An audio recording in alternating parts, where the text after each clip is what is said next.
Material de estudio del curso de la Maestría de Gerencia Empresarial, Gestión Tecnológica de la Universidad Rafael Belloso Chacín.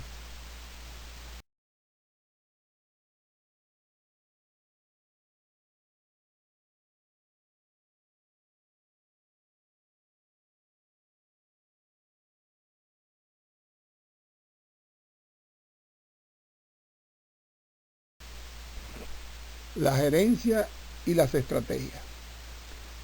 Comenzaremos por tocar el tema de lo que se define como estrategia,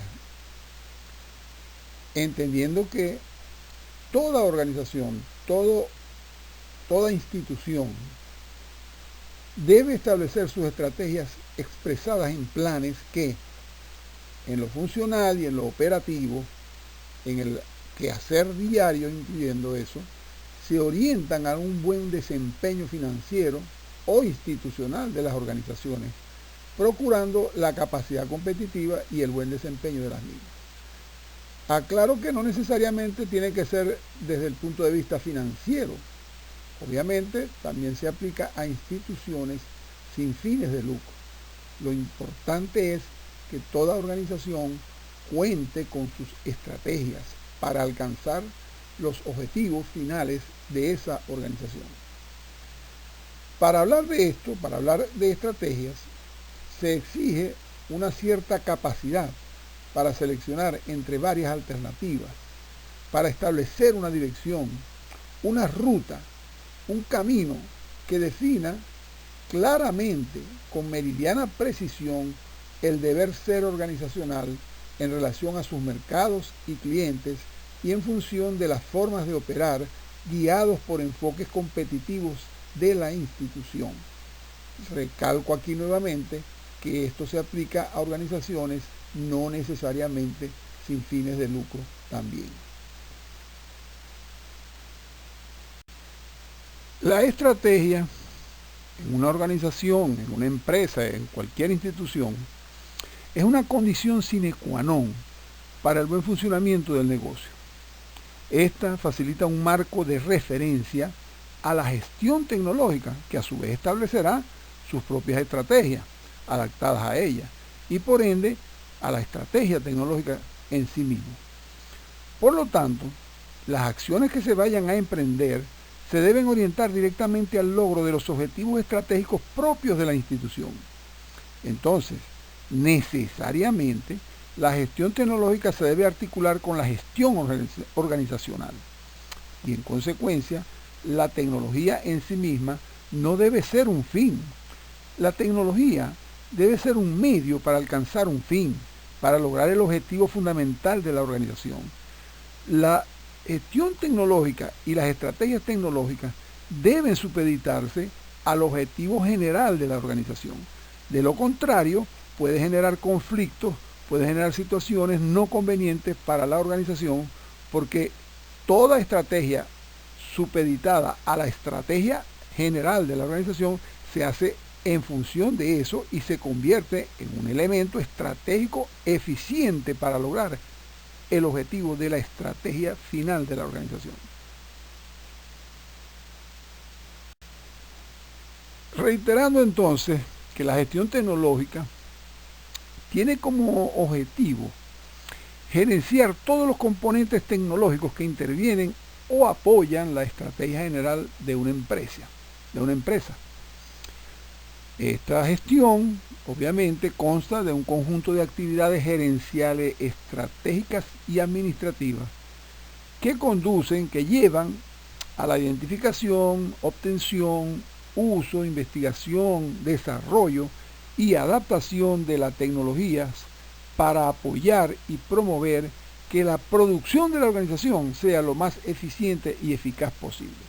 No podemos tener una empresa, por ejemplo, educativa, una institución educativa, con una tecnología orientada hacia la fabricación de carros o de mesas o de aparatos eléctricos.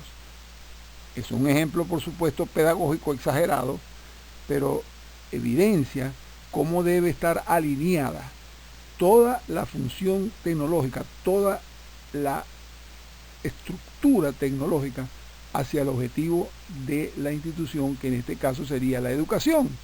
En este caso entonces tendríamos que hablar de sistemas de comunicación, si tenemos educación a distancia, sistemas de almacenamiento de información, sistemas de gestión educativa utilizando tecnología, laboratorios de computación, tecnología audiovisual, tecnología que permita mejorar el dictado de las clases, si son presenciales o si son a distancia.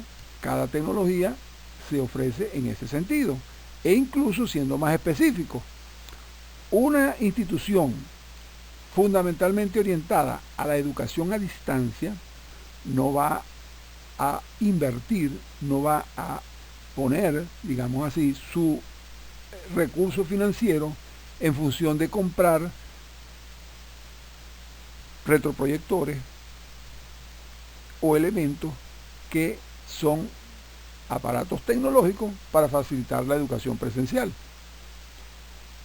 Pero en todo caso, una educación o una institución educativa que tenga las dos visiones o los dos componentes, o sea, una docencia presencial y una docencia a distancia, o semipresencial o mixta, entonces tiene que invertir tanto en los aparatos audiovisuales para las clases presenciales como en el aparataje tecnológico para acceder a las redes, para darle a los profesores y a los estudiantes las herramientas necesarias para comunicarse y entender el proceso educativo a distancia.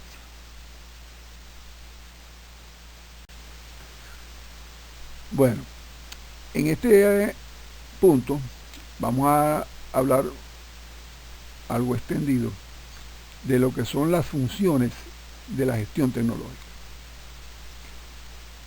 Una de las gestiones esenciales de un gestor tecnológico, de un gerente de tecnología, es la de saber identificar, tener la capacidad de ubicar e inventariar las tecnologías más convenientes y adaptarlas a los intereses propios de la organización.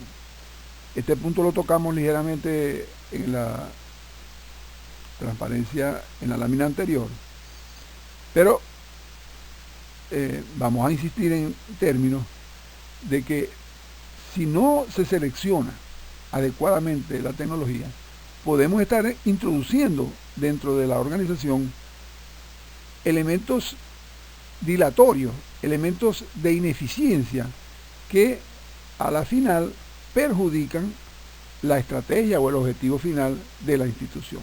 Por eso es importante. Eso requiere como una especie de vigilancia, digamos así, permanente, para estar, digamos, como vulgarmente se dice, para estar al día con lo que es la tecnología. Por otro lado, se habla precisamente de la vigilancia tecnológica, o sea, capacidad para observar, vigilar y evaluar los cambios o apariciones de nuevas tecnologías que puedan optimizar, perfeccionar, mejorar los procesos de la empresa. Esa vigilancia debe ser permanente, Un gerente debe estar atento a las circunstancias del mercado tecnológico, digamos así, a la aparición de nuevos aparatos, de nuevos procesos. Una empresa, por ejemplo, que fabrique neveras, tiene varios componentes como organización, y ahí hay que ser preciso. Por ejemplo, el componente administrativo, el componente que implica la nómina, la contabilidad, el presupuesto, las compras, de alguna manera, desde el punto de vista tecnológico, es estable. Son pocos o muy escasos, digamos así, los cambios trascendentales que pueda haber. O sea, el procesamiento de una nómina, el procesamiento de un sistema de contabilidad está muy estudiado, muy establecido y fácilmente se consiguen sistemas para ello. De manera que allí esa vigilancia, digamos así, no tiene la exigencia que pudiera tener para el sistema de producción, para los procesos de producción de la empresa. Entonces, si esta empresa fabrica neveras, obviamente tiene que ver con aparatos sofisticados, con aparatos automatizados, y es allí precisamente donde la tecnología cambia diariamente, si se quiere. O sea, los cambios son rápidos y a veces sustanciales. Aparición de nuevos controladores, aparición de nuevos microprocesadores, aparición de nuevos robots, de nuevas formas de robotizar la producción o de optimizar, de facilitar el proceso de construcción, el proceso de ensamblaje, el proceso de seguimiento, el proceso de control de calidad de una línea de producción. Y entonces aquí la vigilancia tecnológica tiene que estar más enfocada, tiene que ser permanente, tiene que estar dirigida claramente a lo que queremos como, o lo que entendemos como proceso clave, como el corazón de la organización. Dentro de esto que puede ser la vigilancia tecnológica, está también la vigilancia de la tecnología que tengan nuestros competidores, que tengan los competidores de la empresa. Y eso en algunas ocasiones se enfoca hacia lo que se llama el espionaje industrial. Por supuesto, no vamos a hablar aquí de espionaje industrial, ni tampoco vamos a hacer apología del espionaje industrial.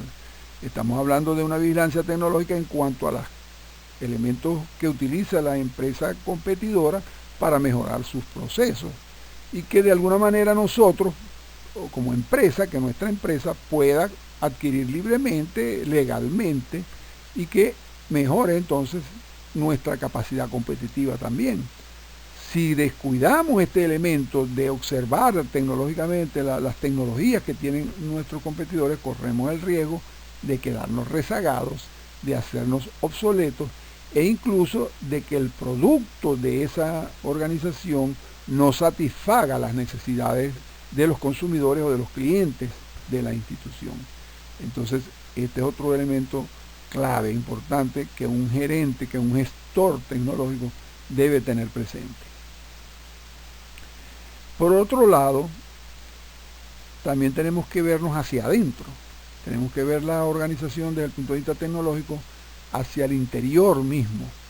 Y tenemos que evaluar y determinar con precisión el potencial tecnológico propio, el potencial tecnológico que ya adquirimos, el potencial tecnológico que ya estamos utilizando. Y buscar y considerar otras eventuales estrategias más efectivas. O sea, esa tecnología que ya tenemos, podemos innovarla, podemos adaptarla de otra forma al proceso esencial de la organización y de esta manera mejorar esos procesos, mejorar la capacidad competitiva de la organización. Más adelante tocaremos con más detalle lo que se refiere a la innovación tecnológica. No necesariamente la innovación tecnológica tenemos que comprarla. También la organización, con su experiencia, con sus conocimientos, con su capital humano, puede generar procesos de innovación interna, de innovación de sus propias particularidades. El gestor tecnológico también tiene que tener capacidad de planificar y ejecutar proyectos de investigación que permitan comprar la tecnología más adecuada. Eso tiene que ver un poquito con el primer punto, obviamente. Hay que estar, o esto pudiera resumir quizás muchos de los puntos que ya hemos tocado, porque tenemos que revisar dentro y fuera de la organización e incluso establecer dentro de las diferentes alternativas tecnológicas que puedan inclusive estar operando dentro de la institución para investigar y permitir una contrastación o una comparación a efectos de normalizar el proceso. Y con esto me refiero que yo puedo tener dos tecnologías distintas, puedo tener en una empresa cualquiera dos líneas de producción, una que ya sea un poco obsoleta y puedo tener otra más moderna. Tengo que evaluar eso. Tengo que ver cómo mejoro la que ya está obsoleta sin necesidad de transformarla completamente, que pudiera significar una gran inversión, utilizando elementos de la nueva tecnología y mejorar esta otra. O de alguna manera tratar de estandarizar o complementar o combinar elementos que mejoren el proceso de ambas. El gestor tecnológico debe también seleccionar y optimizar los recursos, tanto los recursos físicos, que ya de alguna manera los hemos venido mencionando tácitamente, y los recursos humanos, para mejorar de forma posible los mismos procesos. Y me detengo aquí un poco a considerar los elementos humanos de la organización, los elementos humanos que participan en la tecnología de la organización, en el manejo, en el uso adecuado, en el mejoramiento de la tecnología.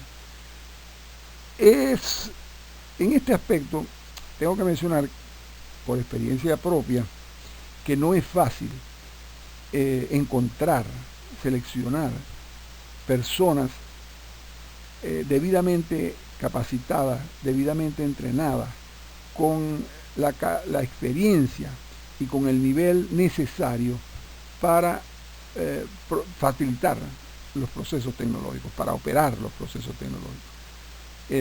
Generalmente se requieren en esta área individuos con un nivel académico importante, con un conocimiento, si se quiere, bastante sofisticado, muchas veces complicado, muchas veces cambiante, como ya lo hemos dicho, y entonces las personas tienen que también tener ellos mismos esa voluntad, ese deseo de superación y de mantenerse actualizados en el campo de trabajo, en el campo de su especialidad.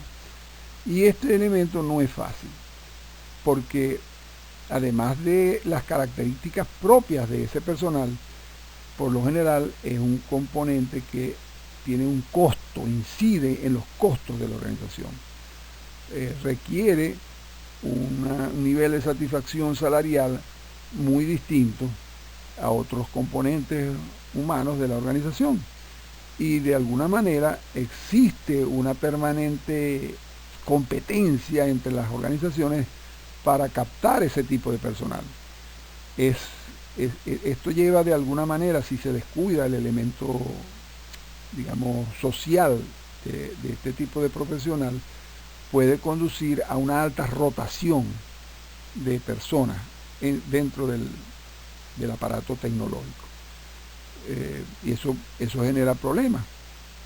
Nosotros como institución educativa, en este caso, tenemos, por un lado, una facilidad, que es que nuestros propios recursos, nuestros propios productos, que son los estudiantes, que son los profesionales que egresan de esta institución, los tratamos de captar a través de políticas de captación, pasantías, trabajo de investigación, etcétera, para que trabajen con nosotros, para que se queden con la organización.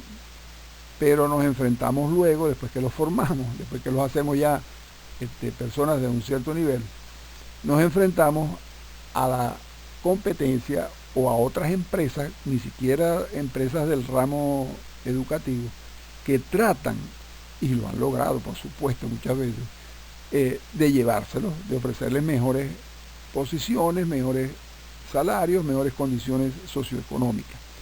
Y eso nos genera un nivel de rotación de personal bastante complicado. Sin embargo, como ya mencioné, tenemos la ventaja de que podemos utilizar nuestros propios egresados, nuestros profesionales egresados de, valga la redundancia, valga la repetición, que por supuesto no tienen experiencia, y la universidad les ofrece también esa posibilidad. Las empresas difícilmente a veces tienen esa capacidad. Sin embargo, aquí, hablando ya en términos generales, toda organización que tenga niveles tecnológicos altos debe mantener un plan de mejoramiento profesional, un plan de actualización de conocimientos de su personal, porque de lo contrario corre con este riesgo, corre con ese mismo riesgo. Pero además tiene que verlo desde un punto, digamos, económico, desde un punto de vista financiero, que cada persona que la organización forme, que la organización mejore, se convierte en lo que se llama el capital humano de la organización. O sea, manejando adecuadamente niveles de satisfacción socioeconómica, niveles de contratación y permanencia dentro de la organización, este elemento se convierte en un capital, es un valor que tiene la organización que le da a la hora de vender las acciones o a la hora de hacer negocio como organización, pesa como un capital. Por supuesto, eso es lo que se llama un capital intangible. Bueno, algunos autores dicen que no, que sí es tangible, pero bueno, no es la idea discutir eso, pero de hecho representa un capital, representa un valor agregado a la institución. Entonces, en el área tecnológica, ese capital es importante, es fundamental. Y pongo un ejemplo no en el sentido peyorativo, pero vamos a decir que un buen contador que me lleve la administración, que me lleve la contabilidad de la organización, tiene un valor, por supuesto. Pero, obviamente, un especialista en controles automáticos o en sistemas PLC, o sea, sistemas de programación de lenguaje, tiene un valor, tiene un elemento mayor como capital de la organización. No lo hago en el sentido de menospreciar ninguna profesión, pero obviamente es más fácil conseguir contadores que conseguir un especialista en sistemas PLC. Entonces, allí es donde las organizaciones que se basan en tecnología tienen que tener cuidado y poner énfasis.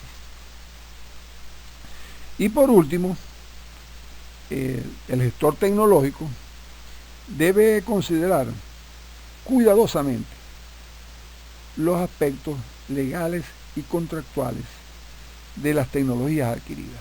Y aquí entramos en un tema que también abundaremos más adelante, pero tiene que ver con los componentes, con los puntos de mantenimiento, asesoramiento, consultoría de las empresas que nos suministran esa tecnología. Cuando usted adquiere un software, tiene dos alternativas. Un software propietario de una empresa que fabrica software, Microsoft por decir algo, y esa empresa le cobra a usted por ese software, pero además le cobra una anualidad por la actualización de ese software, le cobra una anualidad por el asesoramiento en los problemas que se le puedan presentar en su sistema. Usted puede, como empresa, usted puede prescindir de esa parte del mantenimiento o de la actualización de los sistemas. Y su sistema puede seguir operando perfectamente con lo que tiene. En lo personal me ha tocado varias veces vivir eso, porque los costos se han hecho tan altos en las organizaciones que yo he podido participar como gestor tecnológico. Los costos a veces se hacen tan altos, las anualidades, digamos así, se hacen tan altas, que ya la organización no tiene posibilidad de seguir cancelando esas anualidades. O hemos aquí y entonces contratamos empresas externas que pudieran ser menos costosas, que pudieran dar un asesoramiento o un mantenimiento tanto del software como del hardware y pudiera ser menos onerosa que la casa matriz o la casa original. Por supuesto, esto implica también otras consideraciones que vamos a ver más adelante, que tienen que ver también con la garantía, donde hay que tener bien claro los aspectos legales de cuáles son las garantías que tenemos sobre todos nuestros sistemas.